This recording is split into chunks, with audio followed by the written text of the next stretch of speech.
December 14 ஞாயிற்றுக்கிழமை. மனம் புதிதாகட்டும்.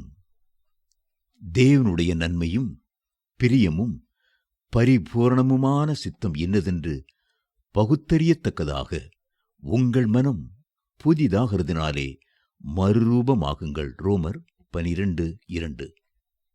நாட்கள் புதிதாக வேண்டுமென்று நாம் ஜெபிப்பதுடன் நம்முடைய மனம் புதிதாக வேண்டுமென்றும் நாம் ஜெபிக்க வேண்டும்.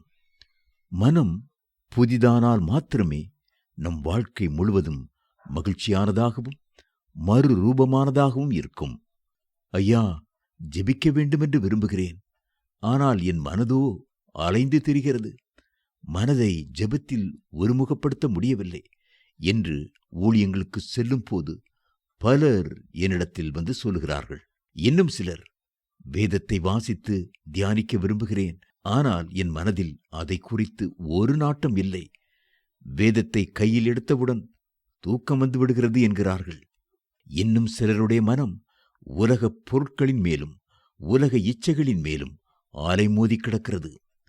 அவர்களுடைய மனம் எப்பொழுதும் மற்றவர்கள் மேல் பொறாமை கொண்டு எந்நேரமும் கலங்குகிறதாயிருக்கிறது. எரேமியா தீர்க்கதரிசி சொல்லுகிறார், எல்லாவற்றை பார்க்கிலும் இருதயமே திருக்குள்ளதும் மகா கேடுள்ளதுமாயிருக்கிறது. எரேமியா 17:9.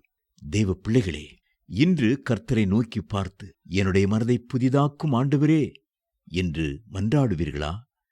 என் மனதில் பரிசுத்தத்தை தாரும், என் மனதில் ஜெப ஆவியை தாரும், என் மனதில் நன்மையானவைகளையே சிந்திக்க கிருபை தாரும் என்று கேட்பீர்களா? அப்போஸ்தலனாகிய பவுல் ஒன்றை நாடினார். கிறிஸ்து இயேசுவில் இருந்த சிந்தையே தன் மனதிலும் இருக்க வேண்டும் என்பதே அவர் நாடியது. அதோடு நில்லாமல் அவர் பிலிப்பியருக்கு எழுதும்போது, கிறிஸ்து இயேசுவில் இருந்த சிந்தையே உங்களிலும் இருக்க கடவுது என்று எழுதுகிறார். பிலிப்பியர் 2:5. கிறிஸ்து இயேசுவில் இருந்த சிந்தை என்ன? அந்த சிந்தையெல்லாம் தெய்வீக அன்பாகவே இருந்தது, நேசத்தின் உச்சிதமாகவே இருந்தது. அவருடைய சிந்தை அன்பினால் மற்றவர்களை மன்னிக்கிறதாகவும் இருந்தது. சிலுவையில் அறையப்பட்ட இயேசுவை நோக்கி பாருங்கள். அவரில் இருந்த சிந்தை என்ன?